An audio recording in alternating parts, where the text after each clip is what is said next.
नमस्कार मित्रांनो, मी असंच चाललो होतो आणि जात असताना मला फोन आला आणि फोन आल्यानंतर मी गाडी उभी केली आणि मी एक्झॅक्टली त्या मंदिराच्या खालती उभी केली होती आणि मंदिर वरती आहे, थोडंसं वरच्या भागाला आहे. तिथं मी फोनवर बोललो आणि त्यानंतर मी माझ्या एका साईडला बघितलं, म्हणलं अरे एक मंदिर कशाचं आहे, त्याला मला बघूया. पण त्या ठिकाणी मी उतरलो का, कारण की या ठिकाणी जे झाडं लावलेलं आहे ना ते बघण्यासाठी उतरलो, कारण की तिथं ठिबक व्यवस्था हे ते होतं. म्हणलं इथल्या वरती मंदिर आणि त्यांनी झाडंही भारी लावले होते आणि ठिबक लावलं होतं. म्हणलं चला बघूया वरती जाऊन कोणतं मंदिर आहे. त्यानंतर मी वरती गेलो. वरती मंदिर मला देव नाही दिसला, कारण की मूर्ती ही काळी होती. त्या ठिकाणी मी गेलो, त्या ठिकाणी मला एक बाबा भेटले. त्या बाबांना मी विचारलं ही मूर्ती कशाची, ते बोलले देवीची मूर्ती आहे. अशी काळ्या ह्याच्यात ती मूर्ती, मला वाटतं मी ती घेतली आहे शूटिंगमध्ये. ती काय मलाच नाही दिसली, तुम्हाला दिसणार नाही. देवाचं जाऊ द्या, परंतु इथलं जे इन्व्हायरमेंट आहे ते ज्या प्रकारे त्यांनी झाडं लावलेले आहे, आणि नुसते झाडं लावलेले नाही, ते जगवण्यासाठी ते झाडं लावले. त्यांनी सांगितलं कोणीतरी शिक्षक लोक येतात ते झाडं लावतात, या गोष्टी त्यांनी सांगितल्या. मला वाटतं की इथल्या वरती त्यांनी झाडं लावले आणि मला वाटतं ते जगत आहे. झाडं नक्की जगणार आहे, कारण की त्यांनी ठिबक पाणी हे ते व्यवस्था त्यांनी केलेली आहे. इथं बघू शकता तुम्ही, एक नंबर होतं. कारण की बऱ्याचशा ठिकाणी आपण आता मंदिराकडे जातो आणि त्या ठिकाणी आपल्याला झाडं हे फार कमी दिसू राहिले आता. आणि या ठिकाणीचं एन्व्हायरमेंट मला खूप आवडलं. पण त्या ठिकाणी आता मी बघत होतो की हे जे ठिकाण आहे ते वरती होतं, थोडंसं डोंगराच्या वरती भागात. आणि मग मी विचार करायला लागलो की झाला इथल्या वरती पाणी कसं कुठून जात असेल, किंवा मग कोण नेत असेल, किंवा पाईपलाईन असेल किंवा काय.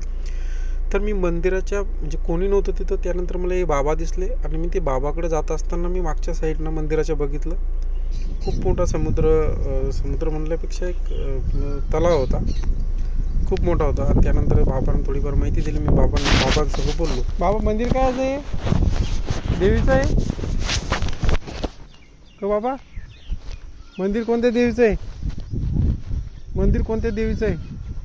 हे कोणी म्हणते रेणुका माता, ह्या जगदीमध्ये म्हणते अनुसार पार्वती, सरस्वती, लक्ष्मी असं चाललं. हो का? 7 बहिणींच्या आहे. हां. कोणी अनुसार म्हणते, कोणी पार्वती, कोणी सरस्वती, कोणी लक्ष्मी. ती तिकडे आहे का? रेणुका माता. रेणुका माता आहे. आपण कुठली? मी बुलढाणा. लग्न हां, चाललो होतो. म्हणलं बघितलं मी ते खाली मस्त झाडं गिडं. तुम्हीच करता काम इथं? नाही ना, ते गीते साहेबला गीते म्हणून राव ते साहेब होता तो, त्यांनाही झालं खर्च करून स्वतः असं. तर सगळं ते ह्याचं शाळा आहे ठाण्याच्या आहे की तिकडून त्याची 4 मास इथं पाणी भरले. 4 मास दररोज इथे टाक्यात पाणी भरवले तर खाली टाकीत पाणी ठेवक ते ऑटोमॅटिक पाणी चालतं. हा, ऑटोमॅटिक पाणी चालू राहतं. आता एक बंद कोण करतं मग? बंद करणं ऑटोमॅटिक लाईन गेली बंद होतं, चालू राहतं. लाईन येतात लोक चालू राहतं. दररोज भरायचा आहोत काय हाऊत दररोज भरला जातो आहे ना. ती टाकी भरली चाललं पाणी खालची बघ. पाणी भरपूर आहे ना. कोणतं धरण आहे बाबा हे? धरण कोणतं आहे? धरण कोणतं आहे? काय म्हणलं? धरण कोणतं आहे? धरण दुधना प्रकल्प. हा ना. आणि तिकडे धरण 3 किलोमीटरचं, हे 2 किलोमीटरचं गावाला जमीन तिथं आहे. हो का? पाणी फक्त पाणी, पण त्या पाण्याचा गाव करायला काही फायदा नाही समजा. मग बागेच्यावर सगळं जमीन किती राहिली? कमी राहील. 12ने गेली, 4 जमीन. हो का? आहे मध्ये कोणता? जामठी धाड जामठी. मस्त आहे मंदिर. हा,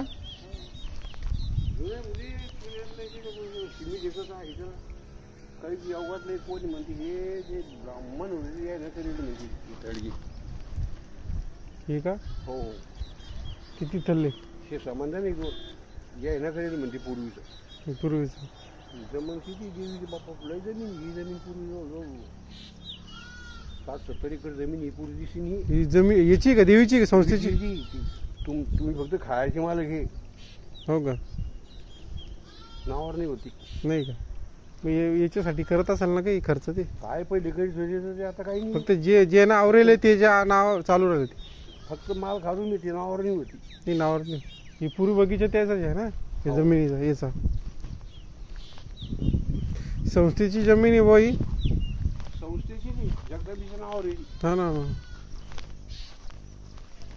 ही जमीन दिसली, हे खंबे ही जमीन ती. पाणी घेऊन कसं काय, हे कालचं पाणी जो आता आहे कालचा का पाणी काहीच नाही आमच्याकडं. नाही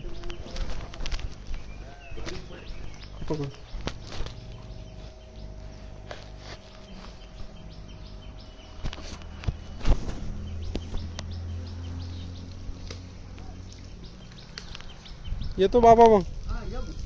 इथं बघू शकता त्या झाडांना संरक्षण करण्यासाठी त्यांनी एक जाळी बसवली आहे आणि दिवसभर पाणी त्या ठिकाणी झाडाला भेटतं, कारण की वरती त्यांनी टाकी बसवली आणि ते खालून मला वाटतं ते पाणी वरती जात असेल आणि खालून ठिबकद्वारे ते येतात. ते दररोज कोणी मास्तर लोक आहे, शिक्षक लोक आहे, ते दररोज सकाळी येतात आणि इथं पाणी भरतात असं म्हणतात, असं त्या बाबांना सांगितलं.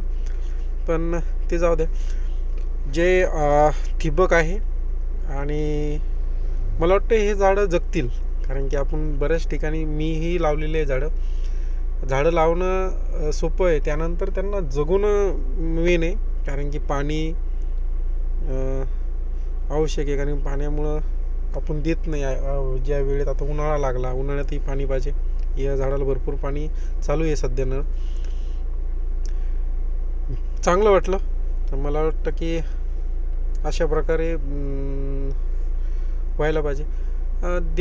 देवाच्या ठिकाणीच नाही तर कुठंही रोडच्या साईडनंही गव्हर्नमेंट झाड लावतं, त्याला पाणी दिलं जात नाही. पण मला ही व्यवस्था आवडली, कारण ठिबक आहे, दररोज मोटर चालू केलं जाते, त्यानंतर ते ठिबकद्वारे पाणी दिलं जातं.